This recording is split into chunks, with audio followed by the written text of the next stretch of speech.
Hi there, welcome to English with Shahy, and I'm Shahy. So last time we looked at how to write, what to write, and all those tips. And if you missed last week's lesson, then you can watch that. Today we're looking at do's and don'ts of writing and little basic things that you might have forgotten or you are not sure of. So what is a sentence? Okay, a sentence starts with a capital letter. What is a capital letter? A capital letter is a big letter and a lowercase letter is a small letter. A sentence will always start with a capital letter and end with a full stop, a question mark, and an exclamation mark. A full stop is just a dot that we use at the end of a sentence. A question mark is used when we ask a question. Like, for example, are you addicted to sweet things? Do you like eating a lot of sweets? Do you?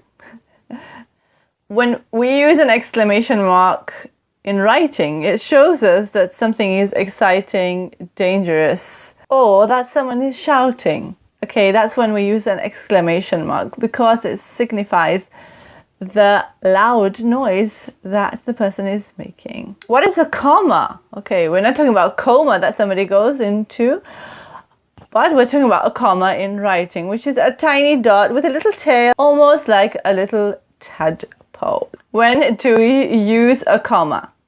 We use a comma to separate clauses in a sentence.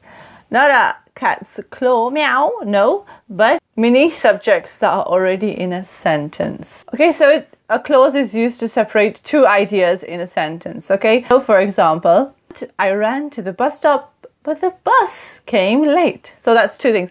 I ran to the bus, and the second bit is, but the bus came late, okay? So two things happened there. On our way to school, comma, we stopped at the sweet shop to buy sweets, of course. Did you do that when you were small? If you did, then let me know in the comments below. Because we definitely did. Okay, so you use a comma to separate two or more things in a sentence when you're talking about different things. We don't put them everywhere, but we also use it as a pause. Okay, so we don't have a big long sentence like, I went to school and then I had a long day and after that there was a break and lunch and then there was another lesson and then I came home. No, you would have commas in between to separate. You would have a full stop. You wouldn't have a sentence that long, really.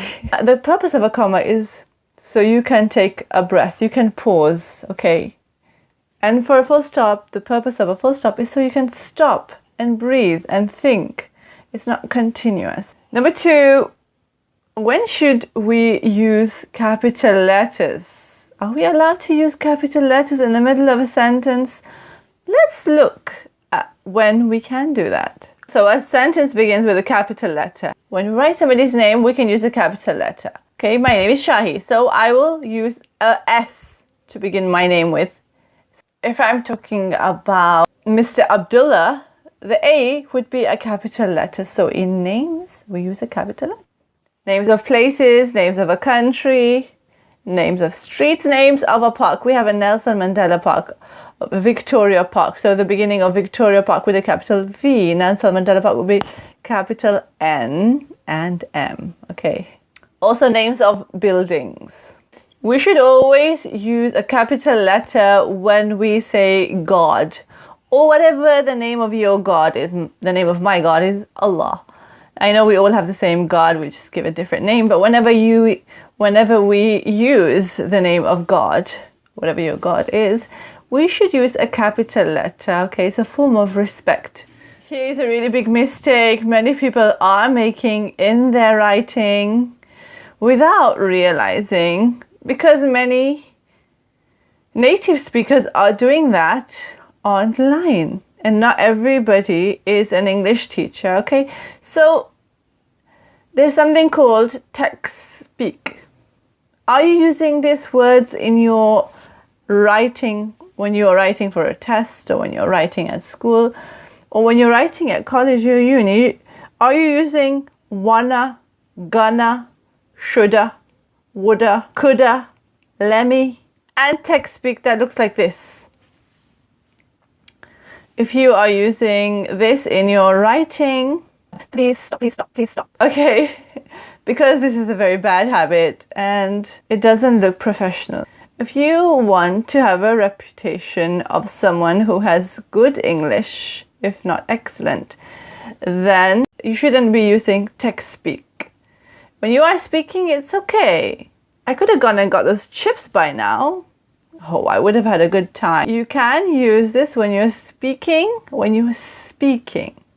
but don't write it down because it's not in the dictionary. And if it's not in a dictionary, it's not a real word. Professionals don't use text speak. When you write a letter to an employer, you mustn't be using text speak because it's unprofessional. They won't think very highly of you. They will think, okay, this person doesn't really know proper English. Okay, there are native speakers who do it as well, but I'm telling you not to do this. Okay, so don't get text speak mixed up with idioms. You can use idioms, but you can't use text speak. Idiomatic expressions are acceptable, but because they use proper English. If you wanted something was really funny, you can say, I was in stitches. He was head over heels in love with her. So these are idiomatic expressions. And if you want to know some more, I have a list called Speak Like a Native, which has many expressions you can use that are not slang or text speak. Okay, so next time when you are writing, make sure you remember not to use slang. If you are not sure, check it in the dictionary. The dictionary has real words. Okay? Don't use the slang dictionary. Use Oxford, Merriam-Webster, Collins. Those are proper dictionaries. Okay? Okay, so let's look at the next element of writing. A paragraph. What is a paragraph? Some paragraphs have an indentation, which means you have to do tab and then you have to type.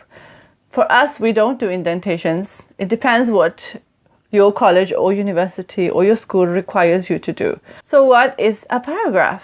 How can we know when something is a paragraph? It has a topic sentence, usually at the beginning, okay? So we know what the paragraph is about. It's a collection of lines put together in a block, and that is usually a paragraph. But what does a paragraph have? Okay, it has a topic sentence which tells us what the paragraph is about, okay?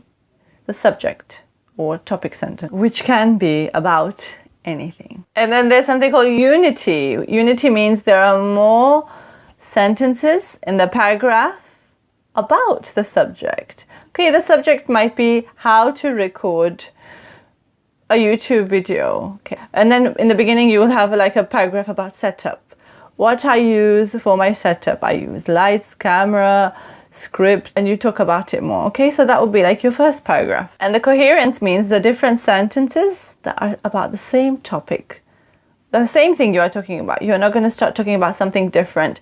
All the sentences need to be talking about the same subject in the paragraph. So it has coherence, which means we understand what the paragraph is about. What is it talking about?